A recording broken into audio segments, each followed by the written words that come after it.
Good morning, good afternoon to all of you attending this webinar today on the topic of understanding diversity and representativeness in the cultural and creative sectors. This webinar is organized in partnership with the Charter, the European Cultural Heritage Skills Alliance, and the BIAS project, involving one of our members, Michael Culture, that is also the initiator of these members. Thank you so much, Corinne and Marco, for proposing ENCAT to have this webinar on this topic.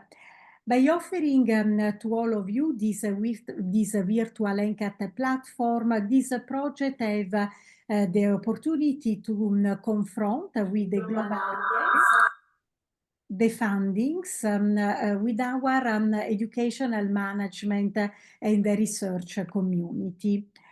Being also an ENCAT event, we will focus on existence of education and training framework, providing skills and competencies to address the diversity and the representativeness in the cultural and creative sectors. In terms of program, what you will expect? First of all, Professor Luis Bonet, Director of the Cultural Management and Graduate Program at the University of Barcelona, together with Cristina da Milano, President of ECCOM. They will give a short introduction about the topic. They will be followed by Marco Fiore, Project Officer at Michael Culture, who will unveil a recent report on digital and artificial intelligence. The report will be followed up by a round table that will involve experts on this theme. Who are these experts? Marzia Piccinino from Fondazione Scuola dei Beni e delle Attività Culturali, Anna Scobel, Charter Expert Advisory Member, but also former coordinator of the Strategy 21 for the Council of Europe. Frederick Truyen, professor at the Faculty of Arts at KU Leuven. Julia Welter, project manager, Dutch Film Institute and Film Museums. So you can see a variety of profiles, countries, expertise. So I'm sure that this roundtable will be very enlightening and inspiring. After these discussions, we will continue in approaching this topic with Sophie Theiss, Innovation Manager for the Research Valorization Project. But also we want to move from theory to practice. So after all this conversation, you as participants, you will be divided in break rooms, and for 15 minutes you will also have the chance to experiment a toolkit that was developed in the frame of the project BIAS. I stop here because I'm sure that you are all now curious to listen to our expert, and I give the floor to Luis. So we move from Brussels to Barcelona.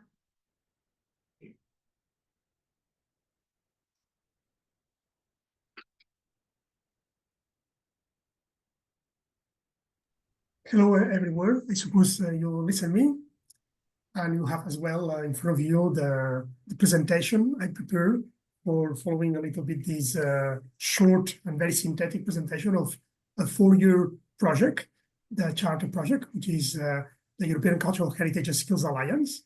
This is one of the blueprint projects that the EU, through the Erasmus Plus program, founded in order to know how the cultural heritage could improve the situation in relation to the skills and developing better education and training offer. So that's the kind of work we have been doing. And I will just, in a very, very synthetic way, explain some of the results of this 4-year project. So, sorry, because it's not going to the next slide. Okay, now. So what are the objectives of this project? So first of all, create a comprehensive skill strategy for the sector. Also being able to bridge the gaps between the education and training field and the occupation systems and the employer needs. To propose specific training and curricula for the development of new skills for the cultural heritage professionals.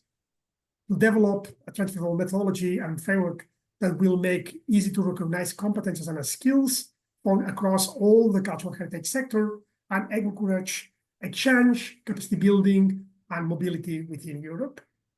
And finally, produce cultural heritage policy recommendations and advocate at EU level for the benefit of all current and future cultural heritage workers and students. So that's a little bit the goal of this project. How we do this? So we created a very big consortium. So 21 full members, 7 affiliate members, 19 associate members, plus 10 expert advisory board members. So we have here today with us some people representing the full members and as well, and a show representing the expert advisory board. So not only myself, but as well other people.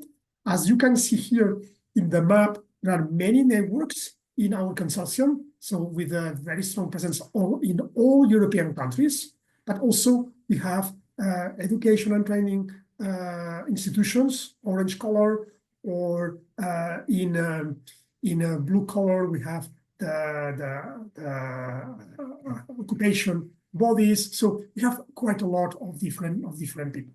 In any case, this alliance, as I told you before, it's a consortium where we try to be together, education and training providers, the industry, so the people who employs professionals, both in the public and in the private sector, public bodies and agencies, the ones who develop legislation, who regulate, who tries to push for the best in the field of cultural heritage, and finally, and very central, of course, cultural heritage professionals. So this is a little bit the group of people working on this consortium.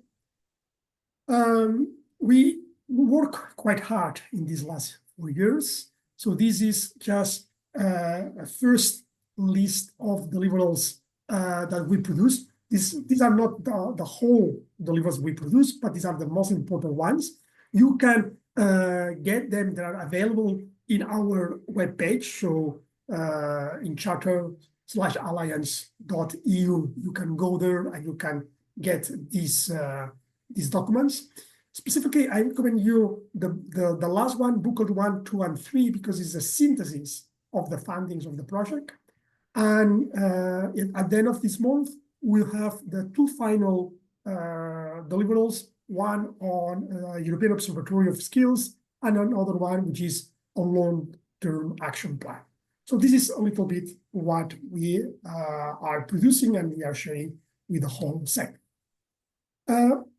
One of the most important results are the recommendations. So we have the recommendations in 12 main groups, but in total, there are very specific ones in affecting the different typologies of stakeholders. So there are recommendations to the EU people, the staff, the policymakers, the members of the European Parliament Cultural Commission, but also there are recommendations focused to the member states, both the national government and the regional authorities, because of course they are in charge of implementing these recommendations at national and regional level.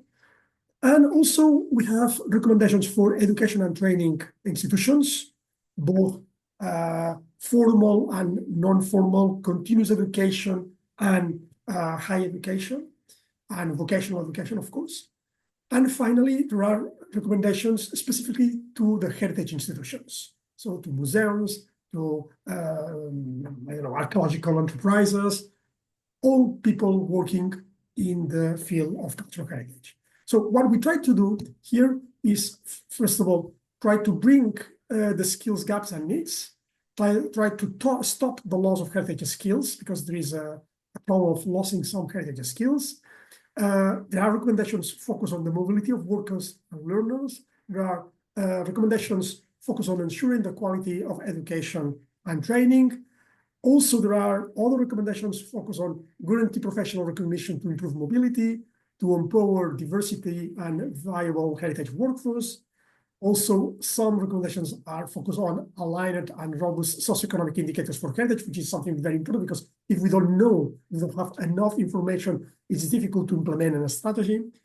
And finally, there are recommendations focused on enhanced multi-role and co-creative approaches. So these are a little bit the main recommendations. And why these recommendations?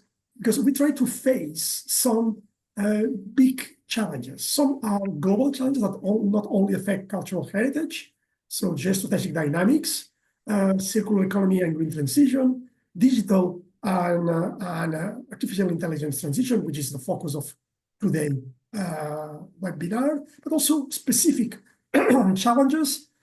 So the change from a top-down to a multivalent understanding of heritage, bottom-up, or horizontal kind of understanding of heritage, the cultural heritage super diversity. So that is an internal challenge because we talk about intangible heritage, tangible, talk about landscapes, we talk about so many different things. And specifically, there is another kind of a specific challenge, which is the mass tourism pressure, which affects as well many cultural heritage monuments and places, and also intangible heritage. As I said, today we will focus on digital and AI transition. So we also develop this, and one of the 8 areas that we develop curricular guidelines, it is focused on that. So here we have the 12 groups of recommendations I told to you before. In this one, in the number 4, is the offer of future-focused education and training. And among them, there are these 8 areas. One of them is the cultural heritage in the digital environment. And Marcia Piccinino later will explain in much more detail what we have been developing in regards to this. But I stop here because I know that time is precious, so I don't want to have more time. But of course, I'm open to any question from your side. So, well, I think I more or less manage my time. Thank you very much. Thank you. Thank you so much, Luis. Now from Barcelona, we move to Bologna. I understood, Cristina, you are in this beautiful city, so the floor is yours. Thank you, Giannalia. Thank you very much. I'm going to share some slides about the DBIAS project. Please let me know if you can see the screen properly. Yes.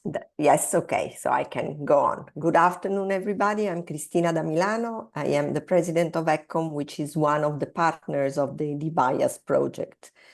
DBIAS is an acronym which stands for Detecting and Curating Harmful Language in Cultural Heritage Collections. It is a 2-year project co-funded by the EU Digital Europe program, and it has as its main aim that of promoting a more inclusive approach to describing museum collections.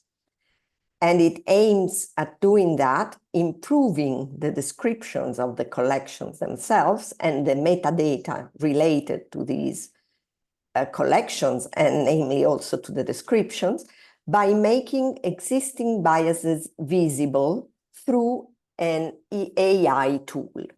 So this is the global, let's say, main objective of the project. How can we how can we actually achieve these objectives? I speak at the present because the project will end at the end of 2024. And in some cases, I use the future, even though we have done most of the things I'm telling you about. So anyway, the project aims at testing its tools. We will see these tools are a vocabulary and the AI tool to detect harmful language, but the test of these tools is being currently done using 4.5 million documents, more or less, which are present on the Europeana platform. And the tool, actually, the AI tool, detects automatically and flags inappropriate language in these metadata.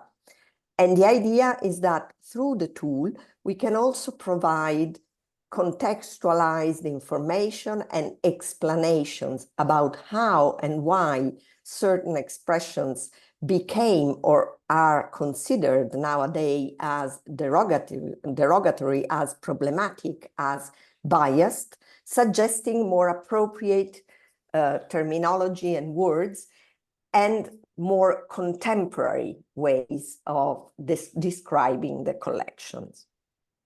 These are the partners of the project. DFF, Deutsches Filminstitut, is the leading partner. The others are universities, cultural institutions, cultural organizations, and obviously there is a very strong also technological part, a very strong group of technological partners due to the nature of the project. The objectives of the project can be declined in 5 main groups. The first one was that of creating an inclusive vocabulary in 5 languages. And the vocabulary was the tool through which we could analyze and identify the biases, the different types of biases which are present in Europeana. But also in other digital collections, we will see that the tool is thought to be a standalone tool which will be made available for other institutions, heritage institutions. Then, of course, we built a list of resources and thesauri. I will show you a couple of examples in a minute. And we worked very closely with communities to create these vocabularies in order not only to ensure participation, but also to tackle the issue of gatekeeping, which is a very, let's say, burning issue in terms of participatory methodologies and the relationship between communities and cultural institutions. Second big objective was exactly that of promoting strong relationships based on trust between communities and cultural institutions. And the idea was to create a methodology. Actually, we have recently published a methodology about community engagement. The idea was to make this methodology replicable for other organizations which are going or are willing to start a process like this.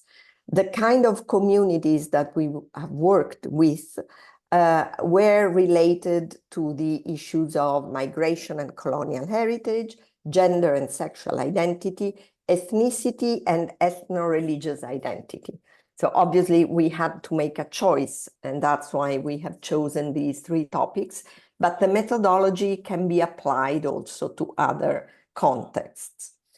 Within this objective, there is also the idea of carrying on co-creation activities, thing that we actually did, with practitioners and community members in order to co-create not only the vocabulary, but to co-create different ways of being engaged and being in dialogue to promote inclusiveness. The third main aim was that of developing the AI-based tool. As I said, the tool will be integrated into the Europeana cataloging system, but it is also a standalone tool for other organizations who are maybe willing to test it in their own collections. And well, the tool will and is actually already used in a test environment to interface the component on the Europeana website to visualize the detected biases and offer possible alternative terms. At the same time, contextualizing the problematic ones. The project also has a very strong interest in obviously evaluating and validating the tools. We are doing that through the engagement of the different European aggregators, but also through the engagement of the communities that were involved in the project, and to develop capacity building activities, both for aggregators and institutions, through workshops, through webinars, and this one is an example of what we are trying to achieve, and to make available a bibliography of useful materials and texts. For example, do you remember I was mentioning the thesauri, which we started from in order to create the vocabularies. This is one example, the Words Matter publication. And the other one is the Homosaurus, which is a thesaurus specifically dedicated to LGBTQ plus communities. This is the last slide, which I think encompasses pretty well the core of the DBIAS project. As you can see at the center, we have this vocabulary, which is, well, the tool that allowed us to do a series of activities, and this series of activities are highlighted in different colors. In pale blue, we have all the activities connected to the community engagement work. So the analysis of bias types and patterns, the co-design activities, the co-creation activities with the communities. In red, we have the capacity building activities. So the, let's say, all the side of the project dedicated to the empowerment and the transfer of competences to cultural professionals. Not only, but mainly to cultural professionals, also to students. And in purple, we have the technological part, which was obviously crucial, as I said before. So the three areas are encompassed in the development of the overall project, and namely in the development of the vocabulary. I thank you very much for the attention. Here are a couple of email addresses. Kerstin Herlt is the manager of the project, of the leading partner, Deutsches Film Institut. And this is my email address, should you wish to know more about the project itself. Thank you very much. Thank you. Thank you so much, Cristina. Such an interesting project. I wish I would be part of this discussion. Really, really nice, and I think very useful for our audience and also our members, especially for this practical side on education and giving example on how to build these fair relationships. Maybe the topic for another talks in a more detailed aspect. So really thank you for this concise presentation. Now we move to Paris, where Marco is going to unveil this report that it's really, really new. So it's also for me the first time that I'm lucky to listen this presentation. So Marco, the floor is yours. Thank you, Giannalia. I will share my screen, but first of all, let me thank the ENCAC team for this wonderful moment of conversation. And thank you, Giannalia, for introducing us by the place where we are coming from. It gives really an idea of that European vibe that we are looking for.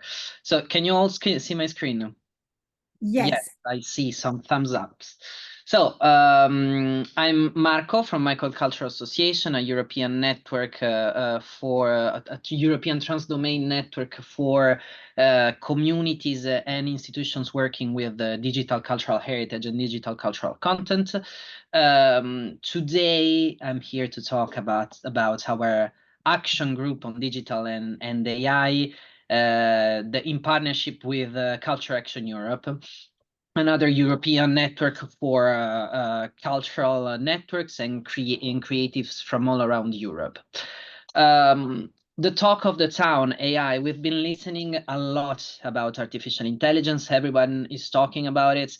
But the idea for us was really to collect the ideas from people and from our memberships in order to advocate for better policies, for more ethical digital policies.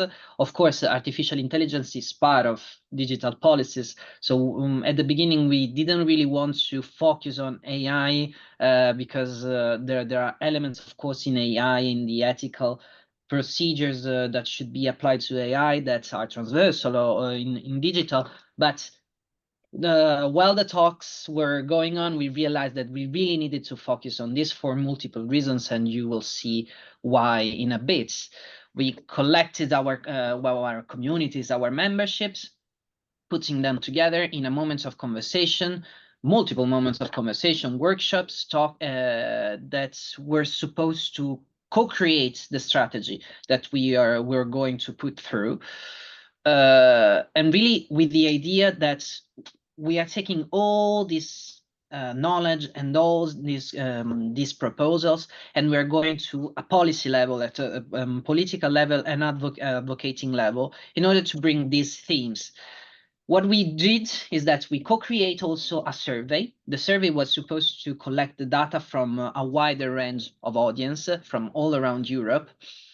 And the themes that stemmed from this survey were also reflecting what we were already focused on. So ethics in the digital sphere and the human-centered approach. So this idea that digital policies should come out of the community and not just imposed top-down. The issue with copyright in the digital sphere, and of course, artificial intelligence. So today we're gonna focus on AI, but the mission statement that was created right after this this survey that we had is focusing on the different fields that I just told you about. This is a QR code. I invite you to scan it. Otherwise, I had prepared in the chat the link, but I cannot send it right now because I have two screens and everything is a little bit chaotic. But I will send it to you afterwards. Otherwise, it's on the MCA website and my colleagues can provide it. Okay.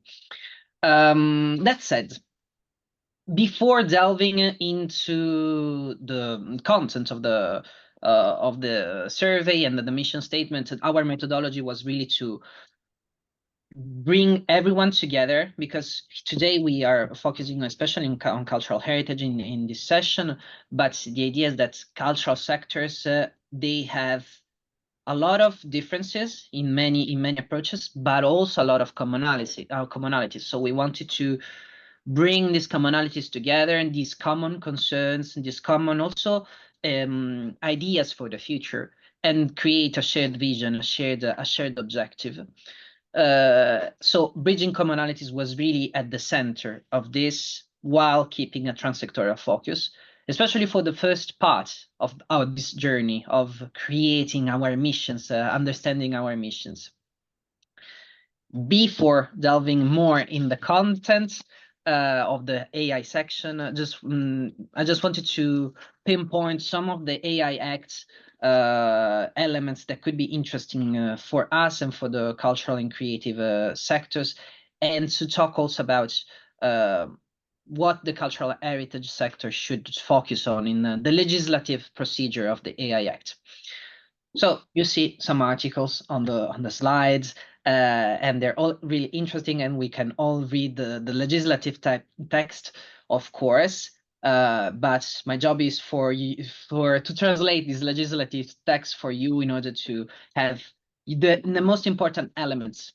So Article 50 of the AI Act that is being adopted in August 2024, so it's a very recent piece of legislation by the EU, is focusing on transparency on AI generated content. So AI providers should provide system to watermark, it's called watermarking generated content. So to say sort of a label that it's put on the generated content to say, hey, This is made by AI.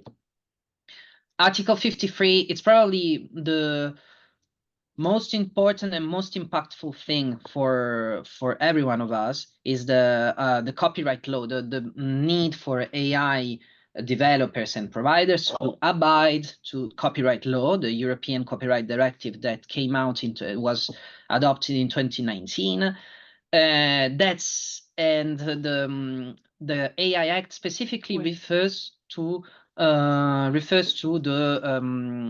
exception, the text and data mining exception that is called out in the Article 3 and 4. Why there are two articles about this exception, the text and data mining that then flows directly in the machine learning of the artificial intelligence. It's because these articles say, okay, you can take all the text and data that is accessible, legally accessible online, and you can use it to train your machine, your algorithm. But there's a difference. Article 3 refers to cultural heritage institutions and researchers, and there is no this is allowed every time. So you can mine text and data whenever you want for scientific purposes, let's say. The Article 3 states about the opt-out option. So for other types of text and data mining, you can specifically say, these are very technicalities, but you can say, I want to opt out from this function, so you are not allowed to take my data to train your machine. I think I'm running out of time, so it's better if I just go quickly through, but this establishment of this .ai office was meant to create an environment where there is an institutional level that brings together all the stakeholders, let them talk, and produce codes of practice that should create standards for the specific articles. Then this is the provisions that we are taking in our survey, in our mission statement. Post AI Act reaction and action. It was really about not just seeing what's in the AI Act, but also thinking about a little bit further and saying we should also act for the future and be proactive. The challenges in the blue, you see the added value that we recognize, and in the violet, the challenges. Of course, you have to think about that the survey was meant to be open also to creative professionals. And in the survey, and this is really interesting, is that we saw really a stark difference between specific sectors, especially when talking about AI. We see that cultural heritage professionals are less, and let me put this into quotes, are less frightened by AI and the development in the AI, because they see a chance in make better their work, especially for protection, accessibility, and mediation. But this TDM exception that I was talking to you about is really something that is bugging specific cultural sectors. Then the automation leading to price dumping and labor displacement is something really also that we want to talk about. And the remuneration for the use of works for training the data. It's something that should be also at the center of the conversation, and should go over what the AI Act is already proposing, that it is not enough in the respondents' way of thinking. So our commitments, quickly, firmly interact with the post-AI Act decision-making, with the AI office. We are part of the AI office, the working groups created by the AI office. Decode and demystify this AI as a concept, not just leave it there, but make everyone learn about it, so that the cultural sector can seize the policy that are referring to AI and algorithms in this way. Starting to the conversation for the opt-in options. This is too long. Maybe if you have more questions about it, we can talk about it and I can answer to questions. And then enhancing affordable access to ethical AI tools and technologies that are referring to the principles that we outlined, because specifically cultural heritage institutions want to use AI tools, but if they are ethical in the way they're being developed and then used. Our next step is to provide a position paper specifically on the AI Act to talk about AI as an agent for culture and the possibility that we see in implementing specific elements of the AI Act on the at the European level and also national level. This is the end for me. I imagine that some of the things are a little bit too fuzzy, but you have our contact here. So if you need more information, we are here to answer, let's say. Thank you. Thank you so much, Marco, for this dense and really interesting presentation. I'm wondering if questions will be taken at the end. I believe that this is the case because in the program I have the round table. So maybe people can start writing in the chat if they have questions, so they avoid to forget. And we will pick up later after the round table. So now, what next? We move, we said in Rome with Marzia. Anna, I believe you are located in Spain, and then Leuven with Frederic and Giulia. So we continue to travel virtually in all these beautiful European countries. So Marzia, I think you are the first in the row for the round table. Animated by actually Luis and Cristina. Thank you indeed, Giannalia. I take the chance to start with a reflection. When talking with the organizers about how to match these two projects, Charter that investigated the status of cultural heritage professions across Europe, including those professions that are old but also brand new in the digital cultural heritage, and the bias, a project that is using digital tools, artificial intelligence for detecting biases in cultural heritage digital collections. What's the connection? I think that the connection is in the fear and at the same time opportunity of artificial intelligence. I mean, we investigated within the Charter project a lot what the cultural heritage profession, which are the cultural heritage professionals needs in terms of skills, digital skills. We understood that apart of a very pretty strange and the difference between the Gen Z and the boomers who are tackle the issue in a very, very, very different way. And this is would deserve some to be deepened. We understood that there is still a huge need of digital competencies. We understood that after the pandemic, we have several studies about it, the NEMO reports and so on.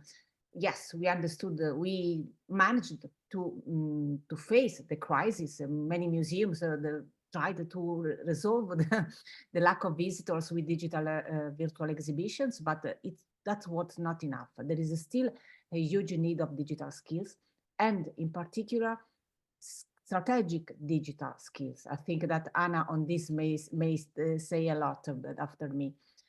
We have to think strategically for who we digitize, we use digital tools, for what purpose, and what's the outcome that we expect from this. And artificial intelligence moved this paradigm because there is a cultural heritage professionals feels that artificial intelligence is an opportunity, like in the bias project. We are using it virtually, but artificial intelligence is also a threat, because if you are not able to govern it, to use it properly, to forecast in particular what was where artificial intelligence will lead us in 5-10 years, you have some great difficulties, because artificial intelligence can multiply biases, because we know that we understand the world from the web, but the world that produces data. Mainly they're the North American countries like Canada and United States, Europe. We miss data, and data also from the cultural sector from Africa, from other countries. And artificial intelligence can multiply such a kind of biases. Then artificial intelligence poses cultural heritage professionals in front of new challenges, ethical challenges, we heard about it, but also the challenge of authenticity. Are our data managed by artificial intelligence still authentic? Is a work of art produced by artificial intelligence a work of art, a real work of art? Who owns the rights on this? The museums that make it be created, the artists. There are several issues, and the cultural heritage professionals we talked to within the Charter Project have this fear, and that they feel they lack this competence to govern and to forecast what will be the future. This is my first thought. I will leave the floor then to the other people, just to learn from them now.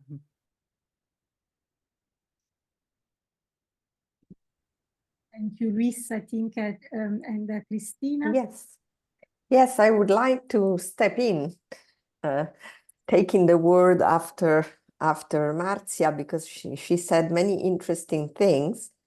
And I would like to ask a couple of questions about some of the things that Marzia mentioned to both Frédéric Troyen and to Julia Welter, who are here representing, well, Frédéric is from KU Leuven, which is one of the partners of DeBias, and Julia is part of the Deutsches Filminstitut, so the leading partner of DeBias. So my questions are related to DeBias, but they are related to this issue of ethics that Marzia was talking about. Of course, we have a problem in terms of ethics related to authenticity, because there is a sort of manipulation of the content anyway when we use AI. And this is also the case of DeBias and our AI-based tool to a certain extent. But I see also ethical issues coming up very, very strongly when we talk about engaging communities. We have been discussing it within the DeBias project about how delicate it is, the process of community engagement, how we should be careful in initiating processes of community engagement, because it is something that, I mean, can be risky for the organizations if they are not doing that properly. But moreover, it is risky for those who are participating in these processes, because the risk of being let down exists. And we have been discussing these issues within the project. So I'm wondering whether all these ethical issues are clearly, let's say, present in terms of the cultural organizations, cultural institutions, which are going to use AI, which are going to use AI in community-based projects, and also in terms of how they will be dealt with in a project like DeBias. So I think maybe I will ask first to Fred if he can elaborate a bit more about the DeBias project in terms of recommendations. We are going to write, we have already started actually writing recommendations about the project, but how do you see the final result of the DeBias project related to these ethical problems? Thank you, Cristina. I think it is all about ethics. The whole project revolves about that, and I think that that we are rediscovering this as a core role of heritage institutions. Heritage are not objects as such. It is those symbolic objects that we as a community want to take with us to the future, that we value as a kind of signifiers of what we feel as a community important. And of course, due to demographic changes in the world and in Europe, it means that these communities themselves are also changing, expanding. And that means that heritage institutions are faced with developing new languages, where we need to recontextualize the objects that we gathered in the past and that we described in the past, so that it reconnects with the communities today, and they are new people, new generations, from new perspectives also.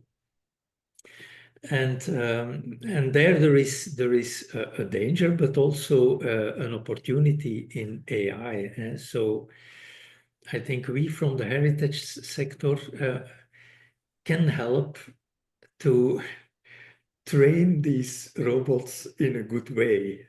We can offer sources on which these algorithms are trained, that are nuanced, that are multi-perspective, that take into account a sensitive language. And that is what we try to do in DeBias. We realize that many of these algorithms are trained on public data. And of course, if you look at the metadata from Europeana, they are published in CC0, so they are reusable by anybody who wants to do it. So also by ChatGPT, Microsoft, Facebook, Google. And they have the complete unhindered right to reuse it, because there are no copyrights there. And then we need to make sure that these data are decent data, that as heritage institutions we vouch for them, not only the authenticity and the correctness, but also the message that they communicate. And when we reviewed in DeBias the actual descriptions that are in many of our collections, we think that there is a lot of work there to do. And we hope that AI can be a partner in doing so, because it's about millions of metadata. Checking them manually will be a Sisyphus endeavor. So in this case, AI can be our friend. And so my point would be, and I'm so happy that there is this work of CIA and the ENCACT in the working group on this position paper, because that will really help to make of the sector partnering with AI for the good. So for bringing learning a better language to these computers than what they are learning now from many channels. That would be my take. And of course, you referred also to our approach of the communities and how they are involved. They must be involved, and we cannot invent the new descriptive languages ourselves. We must give a voice to the current audience, the current communities, and when you say, okay, this is delicate, yes, we need a lot of training, and a lot of our recommendations are into making sure that these communities feel free to speak, that they know what will be done with their input, that there is a protocol, a code of conduct, all these kind of elements to make sure communities can interact in workshops, but also online. There is a lot of work to do online forums, what is the ethics, what is the code of conduct. And again, heritage institutions are the go-to place to develop these protocols, these codes, these ways of communicating. But I talked too long already. Thank you, Fred. Thank you, Fred. I will give now the floor to Julia Welter. From the point of view of a cultural organization, or a cultural institution, actually, Yes. what is your perception of all this? Fred said it's all about ethics, and now he said we also have to create safe spaces and Yes. trustworthy spaces for communities. So again, this is also something related to ethics.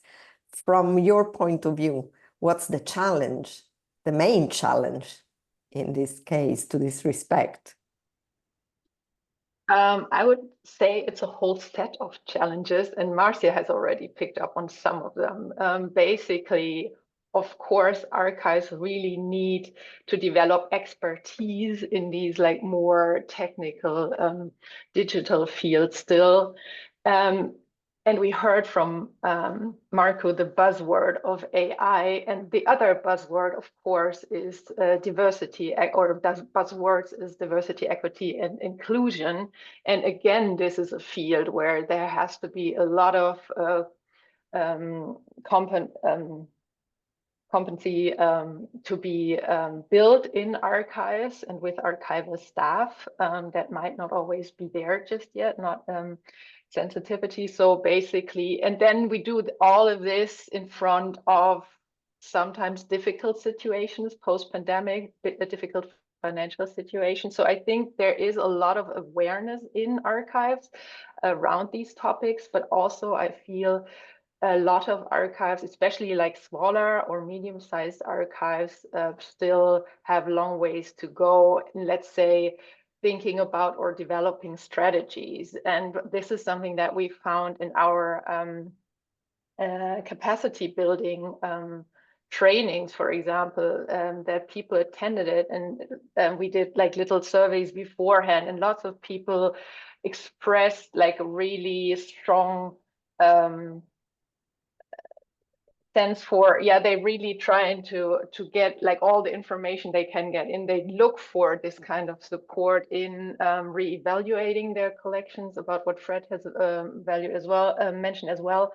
And I think what we did with the debias tool is important in that it's also like an accessible tool, I want to say, because we have a standalone version that can be like implemented in catalogs, but it's also accessible through a website. So it means, let's say, any random like archivist, can theoretically upload catalog data from their archive and will receive a report back from the system. So we also try to lower the threshold for archives to work with the tool, because I think a lot of times, and this is like the threat maybe also of AI, that it feels overwhelming, that it feels like you need the resources to implement the technical side of it. You need people on board who know how to do this, know how people to maintain these systems, and so on and so forth. So I think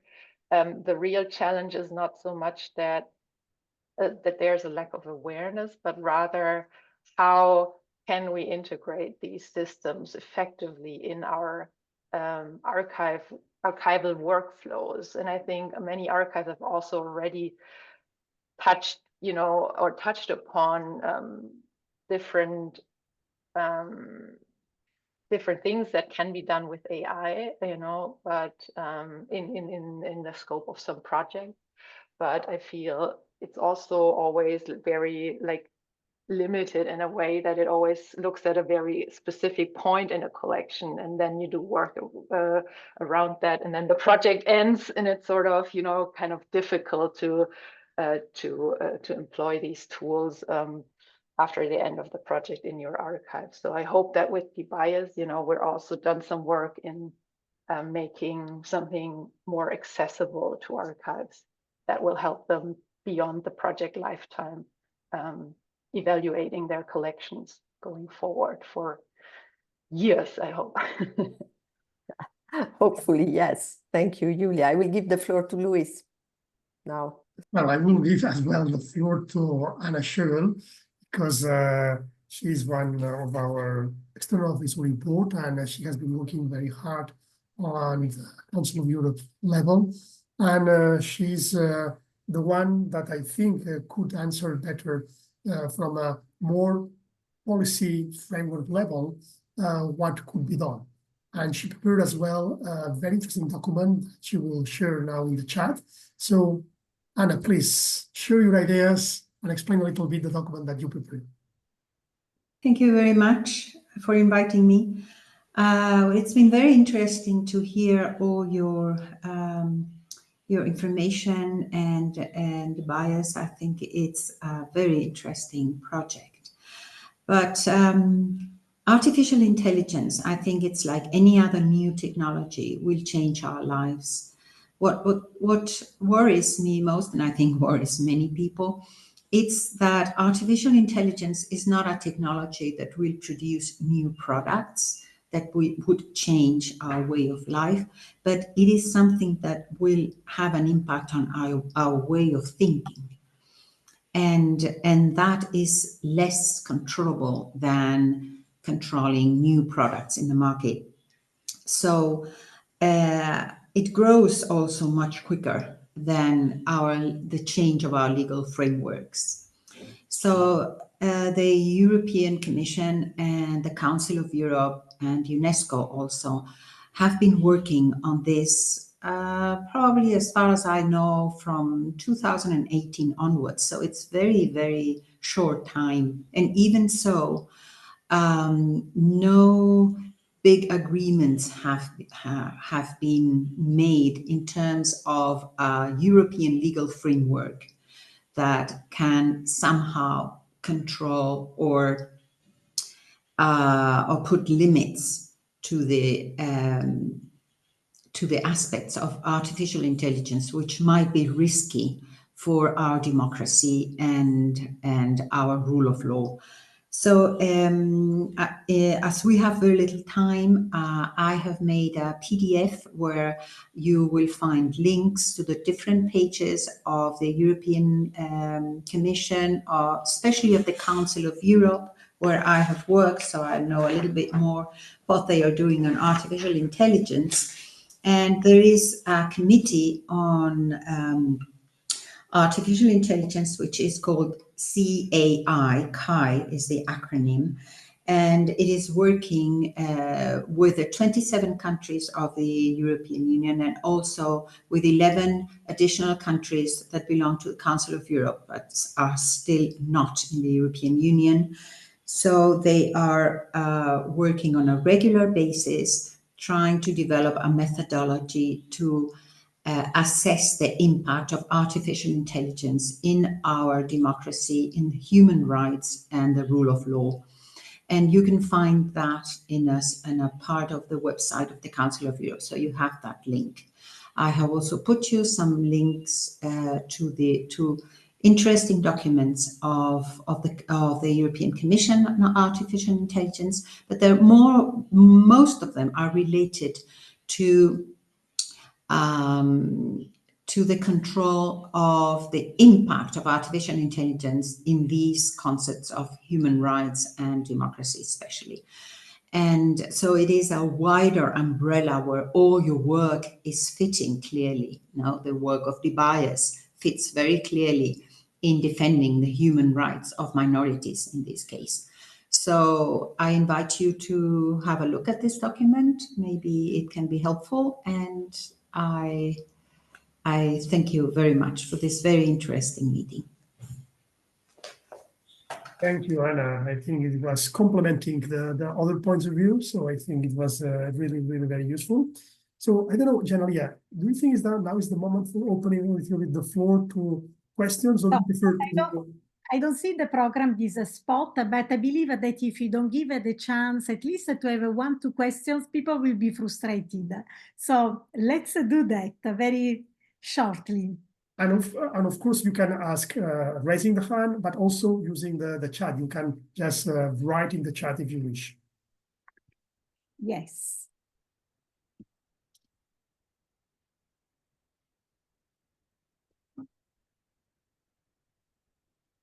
Maybe then later, Luis. Yeah, maybe we can ask Sophie Thaes to start her talk. So, and people maybe in between, they can write questions in the chat. What do you think?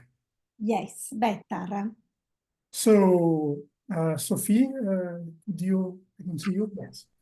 Perfect. Thank you very much, Luis. I'm already sharing my screen, which I hope, oops, Yes. is No, we have to effective. do full screen if it's possible. Yes, let me go to the actual slideshow. Should be all right now. Is it? Yes. Fantastic. Sure. Thank you for giving me the floor. I'll keep it short and sweet since we also want to have, you know, a substantial bit of time to move out into our breakout rooms and actually get to deal with biases in smaller groups. What I wanted to propose to you was the typological framework that we used within the project to think about where bias could occur, what different types we could distinguish, wherein lies exactly the complexity of bias in cultural metadata, and how could a thorough assessment, a thorough analysis actually go on to inform a counteracting strategy. This is work that we actually carried out with a team at KU Leuven at the Department of Literary Theory and Cultural Studies. So not only myself and my colleague, Professor Truyen, have been involved in this, but a team of specialists in heritage studies, in gender-related literary theory, and similar domains. What we did was we more or less focused on the three themes of the DBias project. So migration and colonial history, gender and sexual identity, and ethnicity and ethno-religious identity, in the full understanding that we cannot generalize thinking about or instances of bias. Otherwise, again, we would already be applying stereotypes or biases to our reasoning. So we really tried to look through the lens presented by these three themes into linguistic representations of bias in metadata to cultural collections.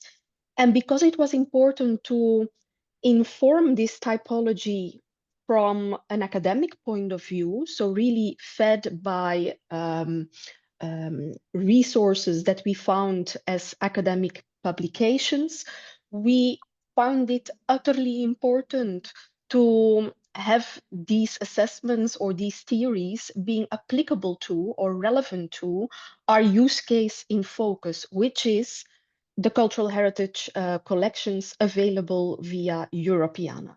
This is why the typology document, which we are going to make available as a resource a bit later on in the project, we are running towards it, but we are also iterating the typology as we go. We found it very important to make explicit our views and our findings through concrete examples taken from Europeana. Now, what is it intended to offer this typology? Well, really a framework for us to better understand the depths and the complexities of what bias can entail.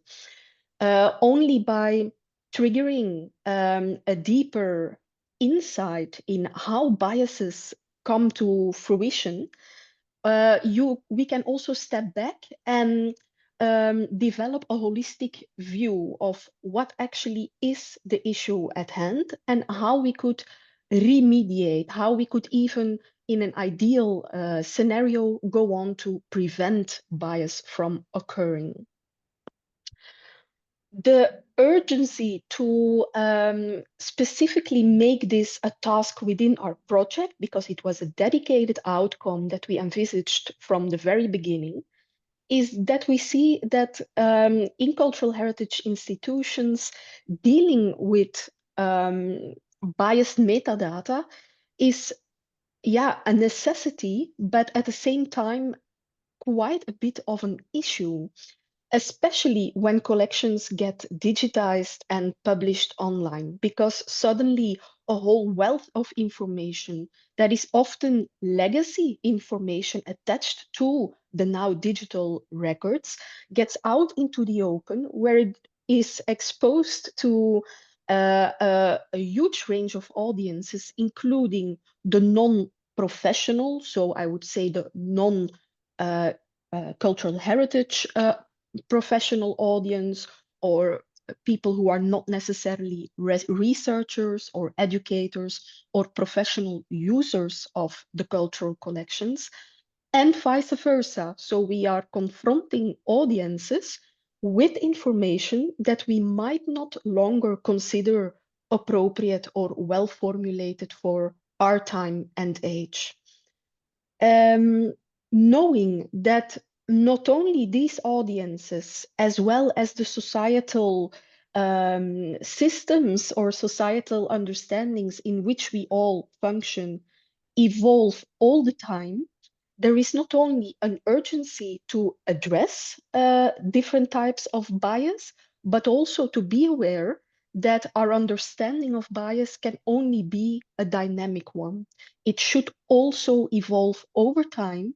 And this implies that we added a huge caveat, I would say, to the typology as an eventual publication, so something that is rather static, noting that as time evolves, the authors of this typology, the project consortium as a whole, might want to revisit what was stipulated there and might want to redefine some of the shades of bias and the categories as we define them.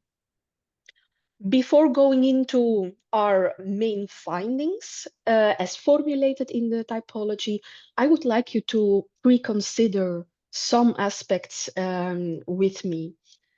The first one being that even cultural heritage institutions or collection owners who would call themselves or would hope for themselves to take on a neutral perspective, we should unfortunately assume a certain positionality, which is not necessarily a negative thing. It's more a reality. No data or metadata, no cultural practice is created or takes place in a state of indifference. We are all to a certain extent, defined by the societal context, the time and age and place in which we operate, the communities of which we are ourselves a part, the power systems and the power structures in which our institutes necessarily perform their daily operations. So I think it's important to realize that neutrality might be an objective or kind of an ideal conceptual horizon for us all. But the reality is that there is a positionality for the whole of the sector and to take into account. The next preconsideration is that bias has encompasses a certain temporal complexity, as it can occur in any stage at which any information might be added. So at the very source, in and on the material themselves, think of pictures with certain inscriptions, as well as the stage in which it was transferred to a cultural heritage institution as a caretaker, at which stage they might be cataloged and have added information.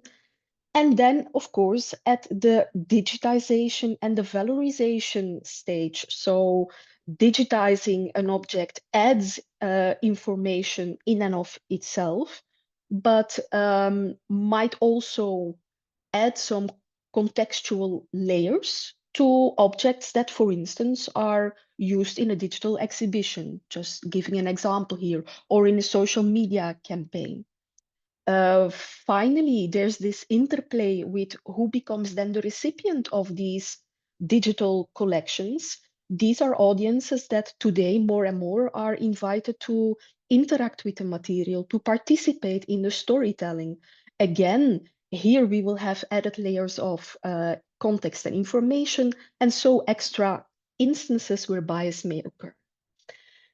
Whenever we can trail this whole process, we are actually in quite a good position, because in many cases you will see that the trail has been broken, that we cannot longer see or find or assess all of these stages of information added. And so the historicity of metadata and the language used therein is often a problem just at the very outset of assessing bias in cultural collections. And then finally, in the bias, we chose to address both intentional and unintentional bias, but it's good to have this in mind as a sort of backdrop, that in some cases, especially specific terms, specific slurs, specific derogatory language has been used by someone at some stage intentionally, usually. In cases where unintentional bias occurs, we often see that it's more a case of silence. So what has not been expressed in language of metadata, or outdated expressions, expressions that were once deemed okay, but today are no longer accepted. Now let me become very concrete. We first went on to establish the places where bias can occur. And if you imagine in front of you a cultural heritage object, you can also imagine that either the imagery in and of itself, so the visual level, might already represent and express a certain bias. For instance, by the subject matter, or the position from which, or the composition in which the scene has been given, has been captured. Secondly, there's of course the linguistic level. This is the main focus of the bias, where we look at source layers, additional metadata, and any layers that might have been added through the digital deliberation. And we're looking at terminological bias, so specific words that are derogatory, as well as nominative types of bias, where we see that the specifics are lacking, and it's the generalizations that actually create the or portray a certain stereotyping. And then finally, there's the relation between both levels that might divulge or actually have occur instances of bias. I have here some examples. I know that I don't have a lot of time to run through them. So to just pick one, you'll see on the left an image from our CADOC archive collection at the university, where inhabitants from a village in Kansense in Congo, because the Republic of Congo's heritage, as it is related to our university archive, was actually our specific case study. You see here an image from that archive where the original contributor, who was a missionary from the Franciscan mission in that region in Congo, has added a subscript. The subscript translates as original inhabitants in their full attire in front of their spacious villa. Now, you can see here that in the strict wording, you would say there is not a big infringement on linguistic expressions used. But when you look at the image and you bring it together with a half humoristic tone attempted in this subscript, you can see that it's the interplay in between both, as well as the almost euphemistic diminutive language used, as well as this humoristic tone, the attempted humoristic tone that actually make this bias occur in this record. What we did as a part of the typology is go into shades of linguistic misrepresentation. So kind of categorize the different, I would say, tones or gravities in which bias can occur. This can go from simply misappropriated or outdated expressions to very diminutive or derogatory language, or simply the absence of language and the selectivity with which certain scenes or objects are described. I'm running through this very quickly, but as I said, this categorization will become public in between this moment in time and the end of December, and you'll be able to browse our full matrix of shades of misrepresentation.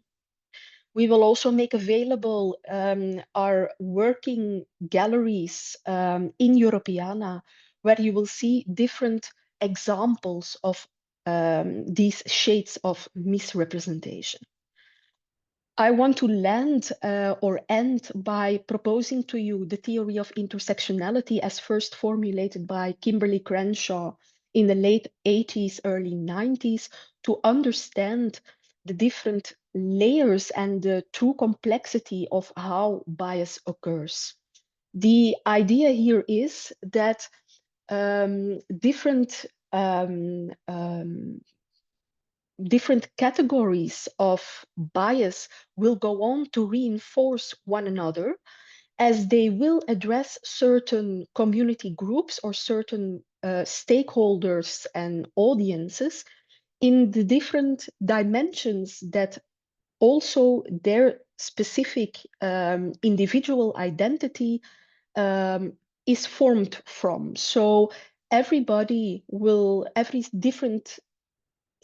singular identity, will answer to various categories of identity, such as race, gender, religion, geography, temporality, and so on. So the idea is that as metadata express different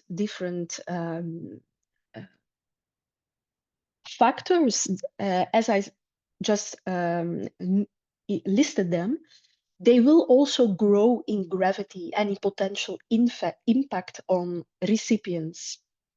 So I listed them here, the categories of bias that consider a certain norm, and everything that falls outside of that norm will kind of translate a certain bias. And indeed, you might be surprised the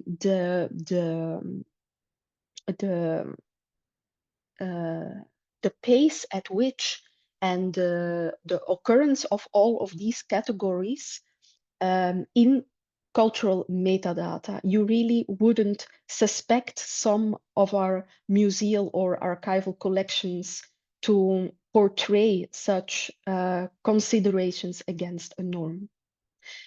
A tool we used in several workshops, both online and physical workshops, to assess the intensity of bias and the categories in which they occur, we called the wheel of bias. It's a way to understand how problematic a certain item, a certain expression, or a certain collection might be. And we invite you in the breakout session that will now ensue to put this wheel of bias through the test together with us in smaller groups. So we will enter one of the Europeana galleries. We will pick out one or two items that really speak to us in terms of instances of bias, whether that's on the visual, the linguistic level, or both of them. And then we will go on to put some post-its on the wheel of bias where we see it occur and the intensity with which we consider it or we apprehend it as viewers, as users of the collection. So I think this is a point for me to stop sharing this slide deck and to hand it over to who will take the lead in this workshop. I'm not sure if that will be me or maybe my colleague Kirsten Arnold at APEF. In that case, I invite you, Kirsten, to join us, share the link to the interactive environment that you prepared. And I also invite then our hosts, our generous hosts, to break us up and send us off in these rooms. But first, Kirsten. Yes, I'm going to put the link, which I think all of you should already have received earlier today with a message sent by Isabel into the chat. But I'm also inviting my colleagues who will be taking one of the groups each to share it again once we are in the groups, because we might not have access to this general chat there anymore. You should find all information that you need on those slides, and to answer Sophie's question in terms of who's going to lead those groups. There will be Sophie and myself, but you might also find yourselves with Maria Teresa or Corinne from the Michael Couture Association in your groups. And then I'm thinking that Isabel might just kind of initiate the breakout rooms. And when do we meet back, Sophia? I think initially we had kind of half an hour, but that seems a little bit tight. Yes, maybe 20 minutes so that we have 15 minutes to share our findings. Yep, that sounds good. Maybe Isabel can set that as a counter, so that we get the usual kind of pop-up messages. Okay. Yes, if I can, I am the one in charge of creating the rooms. Sorry, I'm putting you in 3 different sessions. We have Corinne in session 1, we have Sophie in session 2. I cannot see you any. Yes, you are there. And then Kerstin in the session 3. Is it okay? Yep, let's go for it. Okay. Yeah. I'm going to open the session and then I'm going to send you a message if I can when the time is over. Okay. Fantastic. Thank you. See you in a bit. Ciao, ciao, everyone. So I don't know, we've got kind of 5 minutes left. So just checking also with our hosts how we want to best use those remaining 5 minutes.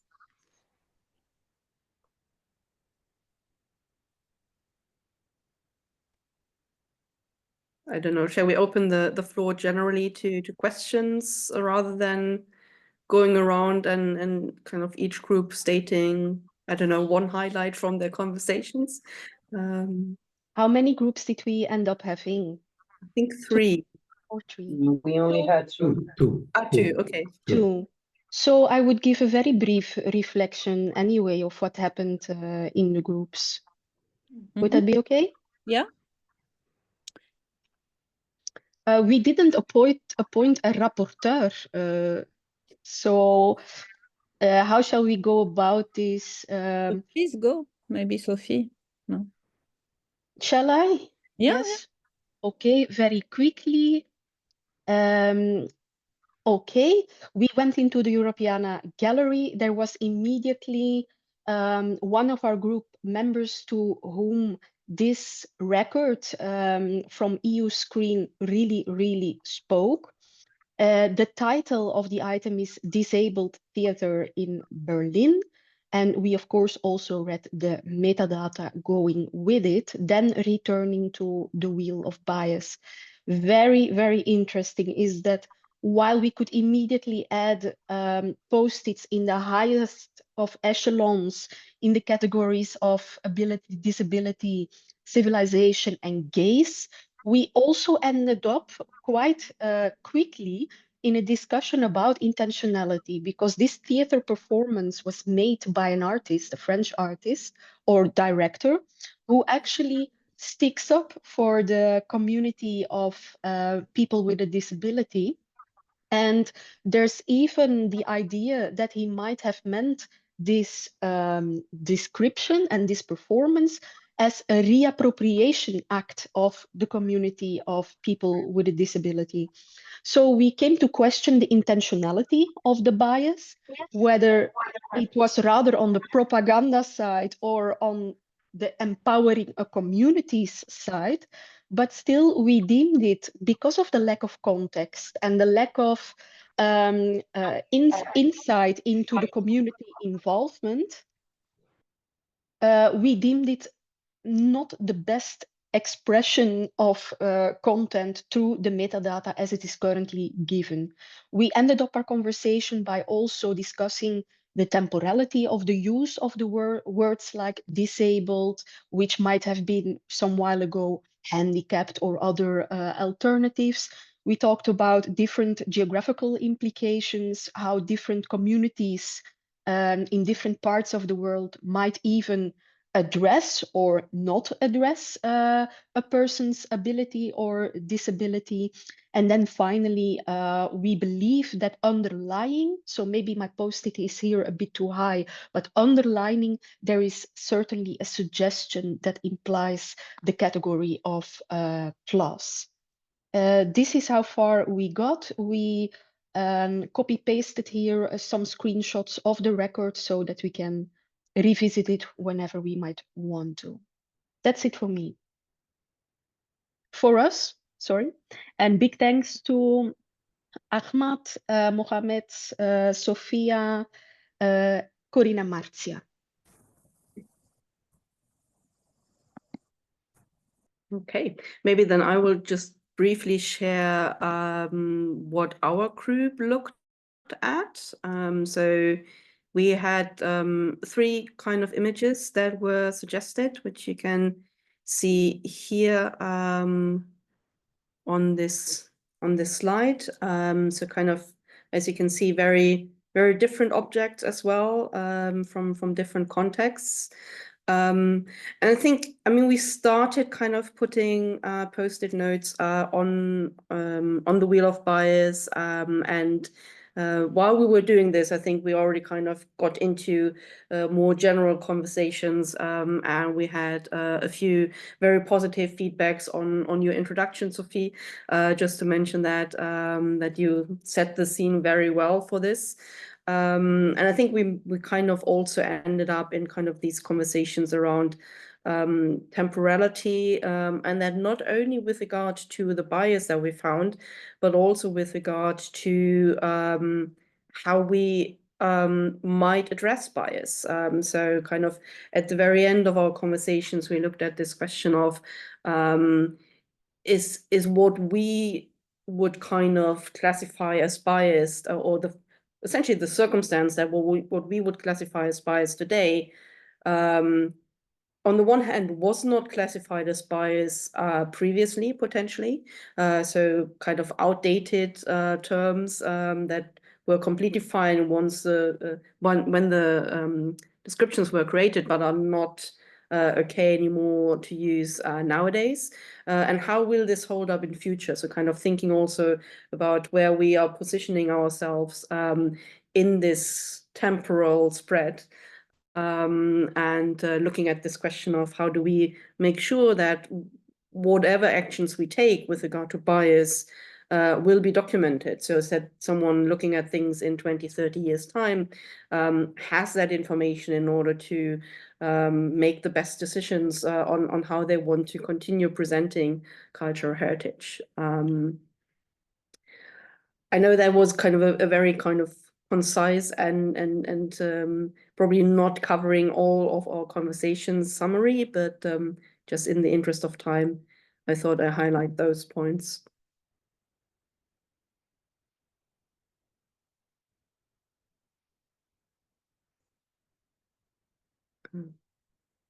Yeah. I don't know if there are any comments from anyone from in the groups, or any questions, kind of just thinking about everything you heard and tried out today. It was a lot as usual, and we've only started to unpack, I think, the complexity here. Still, after 2 years of projects, I can say that I'm regularly baffled by the intricacies and the nuances that pop up when dealing with cultural metadata. I mean, It's not a wonder that throughout the project's term, we have iterated certain project outcomes several times because we wanted them to fit our progressing insights into the matter, which is not only hugely complex, but also dynamic in and of itself. So yeah, grateful as always for any opportunity to exchange thoughts on this, especially with a group of engaged and well-informed people like the ones present. Thank you very much for having us. So I would add thank you because it's far. I would say thank you to Sophie, Kerstin for having managed the 2 breakout sessions, or to all the participants, and of course also to ENCATC who has hosted us, and everybody of course can write to us and get in contact with us if they want to know more about the bias. Just to tell that by the end of the project, we will produce several capacity buildings materials so that they will be available to everybody who want to go more in depth with this topic. Thank you so much. Yeah, on behalf of ENCAT, just to add thank you to all the speakers, the organizers of this talk. It was really, really interesting, and also to all the participants. Thank you, Marco, also for managing the trick with the breakout rooms, sorry, and hope to see you soon at another event. Thank you. Have a nice weekend, everyone. Thank you. Ciao. Bye, everyone. Bye. Bye-bye.